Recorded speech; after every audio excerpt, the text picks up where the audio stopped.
Alright guys, so what we're going to try to do this time around is actually I'm going to commentate on kind of my thought process when it comes to how I play support, especially how I play Soraka. So hopefully this will give you some insight, because this is definitely different than your main Soraka. Most people that play Soraka as their main, at least according to, you know, LOL King, OPGG and so forth, play Soraka more as the primarily healer, opposed to, you know, being a contributor to applying damage, applying poke, this and that. So while my items that I build are very similar, you know, to what other people are doing for it, because obviously it makes sense. You know, you build, you know, Remnants of Watchers, the Ardent Censer, and so forth. Where I do differ is that I max out my Q, I max out my E, I max out my R. W gets one upgrade, and when everything else is pretty much upgraded, you know, I concentrate on the W. Now sometimes I do change that depending on, you know, how we're doing in team fights and whatnot, but majority of the time you'll see that my W is always just at one upgrade throughout most of the game. So one thing that we like to do is, like, when you have a team that, you know, has voice communication, you can do invades like this because everybody's on the same page, everybody kind of can communicate with each other. Myself, Chaos, and Wolf there are used to playing together as a team. And obviously I kind of ignored the fact that I accidentally took red buff, which is no big deal, because, you know, it was the enemy's red buff. Obviously I would have liked Wolf to have that, but it is what it is. We actually had a good joke about that.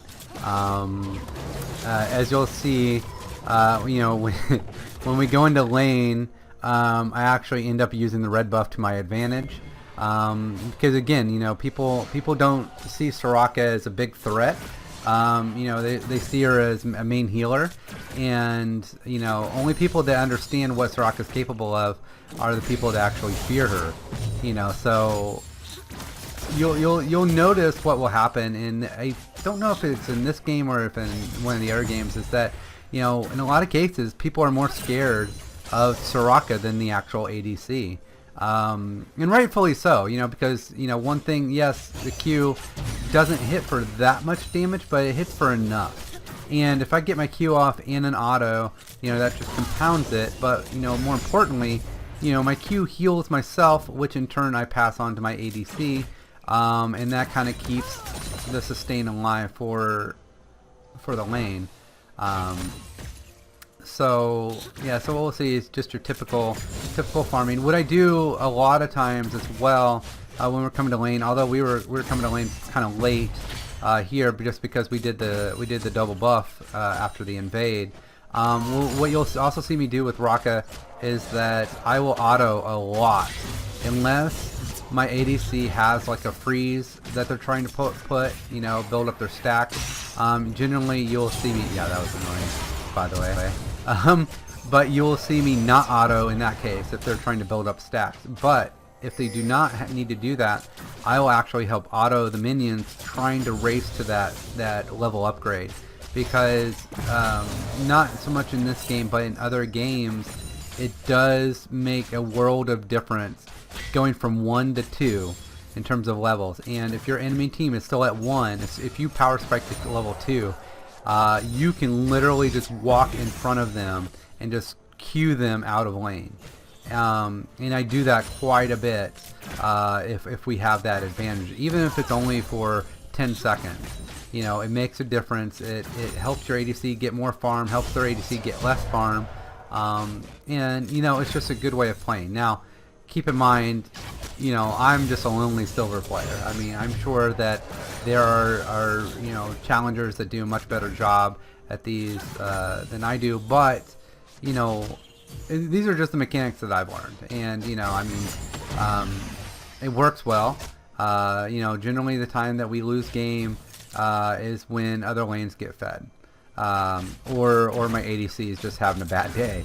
But typically we don't we don't lose the lane very often when we're Soraka, because we have this sustained build. You know, where it doesn't really matter who we're facing. I mean, unless they're really aggro and we cannot force them to back down, you know, that's the time we really have problems. So here we go, just kind of pushing the wave in a little bit more. Most cases we would be backing right now, but we don't have enough minions there to kind of hold the tower, and their minion wave has already come to contest the tower. So we decided to stay in lane. So we're a little bit behind in terms of our timing for our minion wave, but that's just because, you know, the Thresh and the opposing Vayne are kind of, you know, it's being annoying to us. And you know, what we're trying to avoid here is actually the solo freeze. They don't quite have it the way they, but you know, we're a little further past the midway point than we'd like to be. But unfortunately, Chaos and I just kind of like, this is kind of our play style. We don't really care. We have a lot of communication with our mid laner.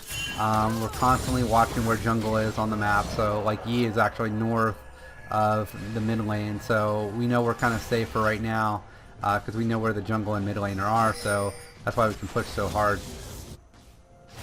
And again, here's another opportunity that we could be backing, but Chaos wants to rush to level 6, which is completely fine, because we both have, you know, a certain amount of gold right now that, you know, we'd like to go spin. At least Rocket would like to go spin, but you know, Chaos, he likes to go level 6, which, you know, I mean, each to their own.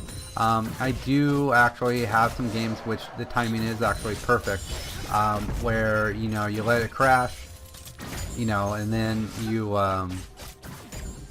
back, and then you come back into lane and don't miss much CS. So here, what I'm just trying to do, I'm autoing some of the minions, and it truly is round robin when I actually do it, just to kind of help get them down. I will do this until the ADC tells me not to, because some ADCs, they can't deal with their timing. The timing goes off if Soraka is adding extra damage to the minions. But most of the time, ADCs don't care. Because again, you know, it's just helping push lane, it's helping get XP, and kind of the whole kit and caboodle.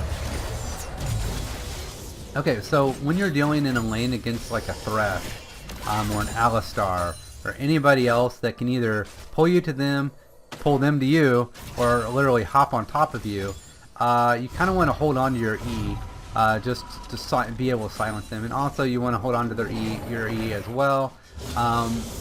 You know, when you are playing far down on the bottom part of the lane. And the main reason why is because you never know when it, well, you never know. If a jungler comes in, or if you're just unlucky, or you're too far forward, you know, you're playing too aggro, you know, you need to have that capability, so that if they land the hook, in terms of Chaos's thing, right there, you know, we need the silence. So that it does a couple things. One, it, you know, it kind of, well, first of all, it prevents them from doing any more of their abilities to you. So all they can do is auto from that point. The other thing it does is that it can act as a deterrent from chasing you, especially when junglers run into lane. When junglers run into lane, a lot of times you'll see in my games that we will path back up towards the bushes, back towards our tower, and you will see, depending on where how the jungler is pathing, you will see me throw the silence pool kind of in between us, usually closer to me, because what the silence does is, if you're not familiar with Soraka, is that not only does it silence, but if an enemy champion is standing in the middle of that pool, near the end of it, they will be rooted, which obviously is a big help, and that has saved countless times, whether myself or other people, especially when you're trying to get away. So it's definitely a good thing, you know, for Soraka to do this. I'm going to go ahead and speed this up a little bit. Go back to my girl here and go find her. Alright, so this is just kind of like laning in general. So enemy junglers come down,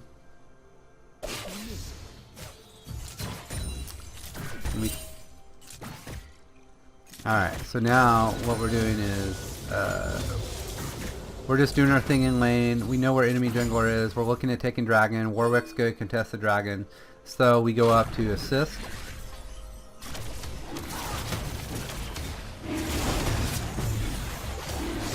And that Warwick's just in trouble. So, and you know, then the Thresh comes, and then you know we pretty much contest everything here. Just because there's 4 of us. Unfortunately, there's a dragon also beating on us at the same time.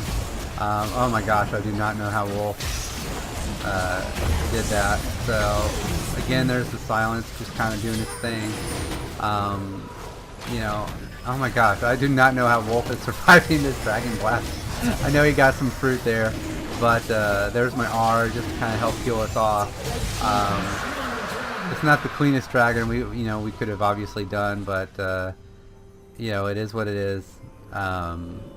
You know, and quite honestly, I don't know why I pathed that way. You know, looking at the map now, it's like I think I assumed that there were still people there, even though we just pretty much deleted them in that lane. So anyways, you know, Kaisa and I returned to just doing our thing mid lane, just kind of having a mid-level freeze here. They'll be short-lived just because there are more of their minions than there are of ours. And so what we're going to try to do is just get these done as quickly as possible since the enemy bot laners are not here. So we're just going to try to get this out and, you know, and pretty much just bat. And one thing as a support is that if you have an ADC that, you know, is more concerned about staying in lane and, you know, like they're going to miss something or whatever, if they're not as familiar with the timing, you know, just all you have to do really is just, you know, just tell them. It's like, look, this is what we're going to do. You know what I mean? This is what we're going to do. We're going to push this wave, we're going to let it crash, and we're going to go back because we each have gold. Because if you can incrementally build, you know, things, I mean, it goes a long way because, you know, if you have a little extra power versus the other one. Okay, so right there, that was a great example of the silence. You see how I saved the ADC. I mean, they could have easily done stuff if I did not silence, mainly the Thresh. Because he's level 7, you know, he could have done his ultimate right there and really made a bad day for between the Vayne for our ADC there. So anyways, let me see if I can get this camera back correct. Alright, there we go. So yeah, so you know, the main thing about Soraka is that she's not, I mean, she's very fragile, right? So, you know, when it comes to the ADC does have to be up front, you know. And again, here's the jungle. So probably see, there's, okay, so there it is. Okay, so now that was just unlucky that my ADC was on the wrong side of that and got hit with the queen from Warwick. But you saw how the silence went down. Basically, ADC and I should have both been able to run through the pool, and the chase would have ended right there, essentially. But Chaos was just unlucky with the fleeing from Warwick. So now what's probably happened is that their ADC, Vayne, has back, and now I'm basically just keeping lane, keeping it from crashing into the tower. And this Thresh pretty much knows that, you know, he can't really mess with me, you know, because he doesn't have the utilities to really mess with me unless he lands a hook. You know, that's kind of his only play. So what he's going to do is he's just going to keep his distance from me. And here I'm going to try going for the poke. Which, you know, because your silence is so long on the cooldown, if you use it like that, just kind of as a poke, just use it sparingly. Or, you know, the other option there is that if you know that you guys are about to go in and you want to preempt the hook, like from a Thresh, you throw it first, assuming that that was his next play. You throw it first and then you can kind of collapse on them so long as they're in the pool and they're being silenced. So here's the other thing, is that we know our jungler is hanging out on the bot side, so we're applying extra pressure here in case he wants to come in and dive. But, you know, obviously these guys are still pretty good health, so you know, there's not going to be a dive yet, so he's just kind of taking over their farm. Yeah, so now the lane is going to be reset back to the way it was. Let's see if I can get the lock on. Alright, there we go. I'm going to check what's going on mid lane real quickly. You know, sometimes when you're in the heat of the battle, I mean, I watch the other mapping quite a bit, just because you kind of have to support your ADC is usually tunnel vision. For the most part, I mean, there's some really good ADCs out there that do pay attention to the map. Again, there's the silence trying to help out, you know, help the ADC escape. You know, and you know, when your ADC is that low, the best thing you can do is body block for this. Yes, you're a Soraka. Yes, you don't really have a bunch of stuff, a bunch of health. But you know, here's the thing: it's like you have more health than your ADC does at sometimes. So it's in your best interest to just body block shots because, you know, you're just trying to prevent your ADC from getting killed. Okay, so you see what I did there. That is a very common play when I play Soraka. A lot of people don't believe that Soraka may dive a tower or even partially. In those queues, especially the silence has the most range that she has. So if you have an enemy that likes to hang out under tower when they try to back, you can go in, silence, and throw your Q. I have gotten more kills that way, you know, than anything else, and it's fine. You know, if you want to do, you know, coordinate that with your ADC, even better, because you know then your ADC can get the kill and get more stuff. But you know, if you're not really coordinating with ADC, you're just kind of rogue. You know, you just do it, and you know then you get a free kill. You're that much faster towards your Arden, for your boots, and then whatever type of build you're doing after that. So that's good stuff. So you see my pathing actually is not straight back to lane. It's actually going through the jungle. You know, just to kind of see if there's any wards that I'm going to pass up, and so forth. So here, you know, we're kind of trying to help out mid lane. I mean, we are going to lose this tower. That's a no-brainer. But hey, if we can get a kill out of it, even better. Especially if it's Tryndamere. You know, guys are. I hate Tryndamere because Soraka unfortunately doesn't do enough damage to really deal with them. And usually it's always got to be a 2 versus 1 with the Tryndamere because of their undying aspect. So, and the game is over. They gave up early on just because we were way up in kills. So that kind of ends this game. But yeah, overall it was a good game. We just kept the pressure on bot lane to make sure we didn't lose it. Mid lane just kind of sustained pressure, lost a little bit. Top lane actually did pretty well. Yeah, so and we just didn't die a lot. You know, that's kind of the main thing. You know, we had three towers to their 1. We were able to secure the dragon, and you know, we just played together as a team pretty well. And again, that goes back to the communication, the voice communication. If you can take advantage of the league chat that is there, that's fabulous. If you use Discord, fabulous as well. The more people that are that are communicating, the better. If you're in the bot lane, if you can get on with at least your support, great. If you can get on with your support in your jungle, even better. And if you can get on your support, jungle, and all bot lanes, you know, that's best. And obviously the good scenario. The best scenario is obviously all 5. But the main key is that if support and jungle are in communication with each other, then the support can help direct what the bot lane is doing, because you're more than just there to heal people. You're there to make sure your ADC stays alive, of course, but you're also there to kind of help semi-shot call, you know, what's going on. Because if you're in constant communication with, you know, guys up in mid, with the jungler, especially the jungler, you know, keeping eyes on where people are at, then, you know, you should be able to push your lane pretty darn hard, be very, very aggro about it, and you know, secure the dragons when you need to, and so forth. So anyways, thanks for listening, and we'll see you guys later.